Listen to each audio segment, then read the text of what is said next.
Hello friends, welcome back to my channel Vandana's boutique. आज के video में हम 3 चीज़ें कवर करने वाले हैं।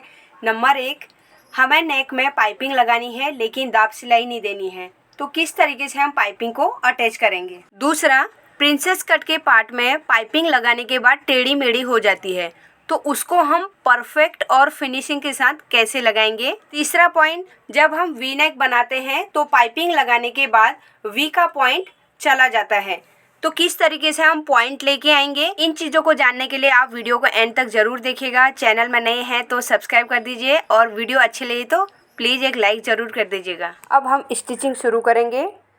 यहाँ पर हमने कैनवास कटिंग करके अस्तर के ऊपर स्टिक कर लिया है। अब साइड से जो एक्स्ट्रा फैब्रिक है उसे हम अंदर की साइड फोल्ड कर लेंगे।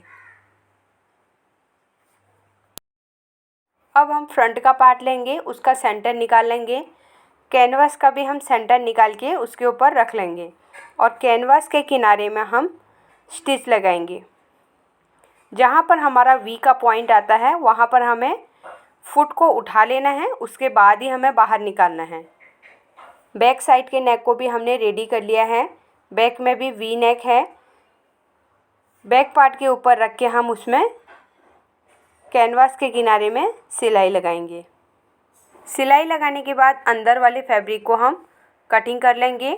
हमें 1/4 इंच उसमें कपड़ा छोड़ना है और छोटे छोटे उसमें कट्स लगा लेने हैं। सेम तरीके से बैक के दूसरे पार्ट में भी कैनवास लगा लेंगे। अब यहाँ पर मैं फुट को चेंज कर लूँगी। यहाँ पर हमें पाइपिंग लगानी है, इसके लिए हमें सिंगल फुट का यूज करना है। कैनवास को बाहर की साइड पलट लेंगे और मेन कपड़े को एक साइड पलट लेंगे। जहाँ पर दोनों का जॉइंट आ रहा है वहाँ पर हमें पाइपिंग रखना है और धीरे धीरे उसमें स्टिच लगाना है। वो गैप में ही हमारा पाइपिंग बैठना चाहिए। इस तरीके से हम पूरे पाइपिंग को बाहर निकाल लेंगे। सेम तरीके से हम बैक के दूसरे वाले पार्ट में भी पाइपिंग अटैच कर लेंगे। पहले वाले पॉइंट के हिसाब से हमें पाइपिंग को दाब सिलाई नहीं देना है, तो किस तरीके से हम स्टिच करेंगे। यहाँ पर हमने कैनवास को ओपन किया है। पाइपिंग वाली पट्टी के ऊपर हम किनारे में दूसरी सिलाई लगा देंगे, तो इससे क्या रहेगा, हमें हेमिंग भी करने की ज़रूरत नहीं है और ऊपर से दाब सिलाई देने का भी ज़रूरत नहीं पड़ेगा। लेकिन हम यहाँ पर किनारी वाली सिलाई देंगे।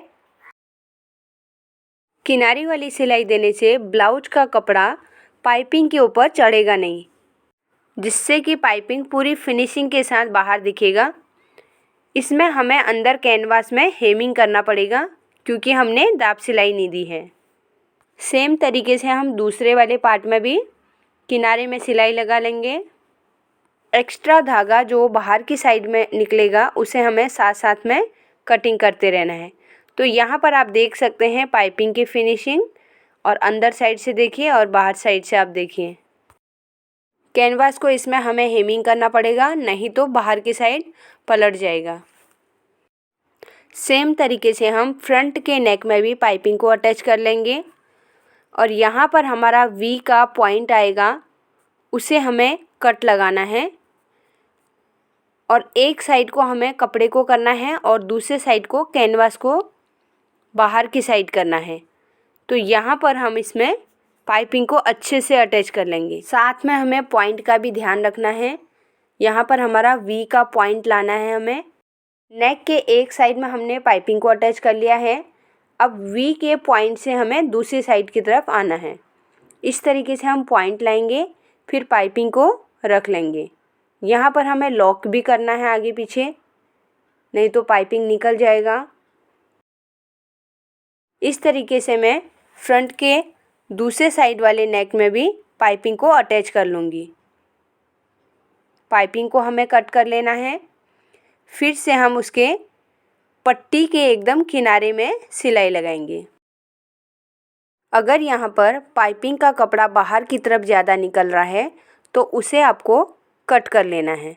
इससे हमारे नेक में फिनिशिंग बनी रहती है। कैनवास को हम अंदर की साइड पलट लेंगे और किनारे में सिलाई दे देंगे। जिस तरीके से हमने बैक साइड में दिया था उसी तरीके से फ्रंट में भी देंगे। यहाँ पर पॉइंट लाना है तो आपको दाब को उठा के लेना है और कपड़े को पूरा आपको लेफ़्ट साइड की तरफ को खींचना है। राइट साइड में हमारा पाइपिंग है तो लेफ़्ट को खींचना है। यहाँ पर मैंने फ्रंट नेक को रेडी कर लिया है। अब हम प्रिंसेस के पार्ट में पाइपिंग अटैच करेंगे। यहाँ पर मैं नीचे से लगाना स्टार्ट करूँगी। एक साइड से रखना है और पाइपिंग को आराम से लगाना है, खींचना नहीं है। इस तरीके से हम आराम से लगाएंगे और एक कॉर्नर से दूसरे कॉर्नर में पहुँचाना है। इसी तरीके से मैं प्रिंसेस के दूसरे वाले साइड में भी लगाऊंगी। यहाँ पर मैं ऊपर से लगा रही हूँ। धीरे धीरे हमें लगाना है। अंदर कपड़ा हमें 1/4 इंच का ही लेना है। अब हम प्रिंसेस के साइड वाले पार्ट को नीचे रखेंगे और पाइपिंग वाले पार्ट को ऊपर रख के फिर से हम उसके ऊपर सिलाई दे देंगे। कटिंग परफेक्ट रहेगी तो इस तरीके से छोटा बड़ा पार्ट नहीं होएगा। सेम तरीके से हम प्रिंसेस के दूसरे पार्ट में भी पाइपिंग अटैच कर लेंगे। यहाँ पर हमें गोलाई में पाइपिंग को खींचना नहीं है, आराम से हमें लगाना है, लेकिन कपड़ा भी छूटना नहीं चाहिए, दोनों कपड़े साथ में आने चाहिए। यहाँ पर फ्रंट के दोनों पार्ट में पाइपिंग अटैच हो गई है। अब पहले हम दोनों शोल्डर को अटैच कर लेंगे। शोल्डर में आपको 1/2 इंच का लेना है। सेम तरीके से मैं दूसरा शोल्डर भी अटैच कर लूँगी। उसके बाद हम शोल्डर को इंटरलॉक कर लेंगे। इंटरलॉक करने के बाद हम ऊपर से दाब सिलाई दे देंगे। इससे कंधे पर अच्छे से बैठता है। बैक साइड में हम टक्स दे देंगे। यहाँ पर हमने मार्किंग पहले से करके रखी है तो उसी के ऊपर हम स्टिच लगाएंगे। इसी तरीके से मैं दूसरे टक्स को भी रेडी कर लूँगी। अब बैक साइड में हम नीचे पाइपिंग लगा लेंगे। 1/4 इंच का ही हमें गैप लेना है, उससे ज़्यादा नहीं लेना है। ज़्यादा लेंगे तो भी हमें कपड़ा कटिंग करके फेंकना पड़ेगा। इसी तरीके से मैं बैक साइड के दूसरे वाले पार्ट में भी पाइपिंग अटैच कर लूँगी। अब हम ब्लाउज को पलट लेंगे और पाइपिंग के पीछे जो हमारा एक्स्ट्रा फैब्रिक निकल रहा है उसको कट कर लेंगे। इसी तरीके से मैं सभी को कट कर लूँगी। ये जो फैब्रिक है अगर हम कटिंग नहीं करेंगे तो ये पाइपिंग के बाहर निकल जाएगा। अब हम कमर में दाब सिलाई देंगे। नेक में हमें कैनवास के साथ में पलट लिया था, लेकिन हमें कमर में दाब सिलाई देनी ही पड़ेगी। अब यहाँ पर आप फ्रंट और बैक साइड दोनों साइड देखिए, पाइपिंग के पट्टी के बाहर भी कोई कपड़ा बाहर नहीं निकला है। अब हम आर्मोल में भी पाइपिंग को अटैच कर लेंगे, क्योंकि यहाँ पर स्लीवलेस है। अगर पाइपिंग करेंगे तो इससे काफ़ी अच्छा फिनिशिंग आता है। और अंदर साइड हमें शोल्डर में शोल्डर पट्टी पाइपिंग के साथ में ही अटैच करना है। जब हम दाब सिलाई देंगे तो उसकी पट्टी का कपड़ा अंदर साइड में कवरिंग हो जाएगा, तो हमें बाहर की साइड उसकी पट्टी नहीं दिखेगी। तो सेम तरीके से मैं दूसरे साइड भी आर्मोल में पाइपिंग को अटैच कर लूँगी। यहाँ भी हमें एक्स्ट्रा फैब्रिक को कटिंग कर लेना है, जिससे कि धागे वगैरह बाहर नहीं निकलेंगे। पट्टी को अंदर हम पलट लेंगे और दाब सिलाई दे देंगे। सेम तरीके से मैं दूसरे आर्मोल में भी दाब सिलाई दे दूँगी।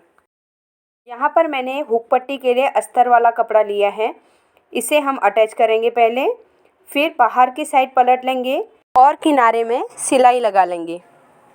बचे हुए कपड़े को हम अंदर की साइड 2 या 3 बार फोल्ड कर लेंगे और किनारे में एक सिलाई दे देंगे। जहाँ पर हमारा वी का पॉइंट है वहाँ पर एक्स्ट्रा फैब्रिक को हमें कट करना है और वी के शेप में ही हमें कपड़े को फोल्ड करके सिलाई लगानी है। अगर वी शेप में करेंगे तो यहाँ पर अच्छे से हुक भी लगाने में प्रॉब्लम नहीं आता है। पट्टी के लिए मैंने अस्तर और मेन फैब्रिक दोनों को अटैच कर लिया है। ऊपर से हम रखेंगे और 1/4 इंच का स्टिचिंग लेके नीचे को कंप्लीट कर लेंगे। आई पट्टी को बाहर की तरफ पलट के हम सिलाई लगा लेंगे। यहाँ पर मैंने दोनों पट्टियों को रेडी कर लिया है और इस तरीके से हम चेक कर लेंगे। अब हम साइड की फिटिंग कर लेंगे। यहाँ पर पहले से ही मैंने मार्किंग करके रखा है, इसी के ऊपर मैं स्टिचिंग लगाऊंगी। एक दाब का गैप देके हम 2-3 सिलाई साइड से और एक्स्ट्रा लगा लेंगे। इसी तरीके से मैं दूसरे साइड भी फिटिंग लगा लूँगी और 2-3 सिलाइयाँ एक्स्ट्रा दे दूँगी। तो फ्रेंड्स वीडियो पसंद आए तो लाइक कर दीजिएगा, चैनल में नए हैं तो सब्सक्राइब कर दीजिए। मिलते हैं एक नई वीडियो के साथ में। Thanks for watching, bye bye.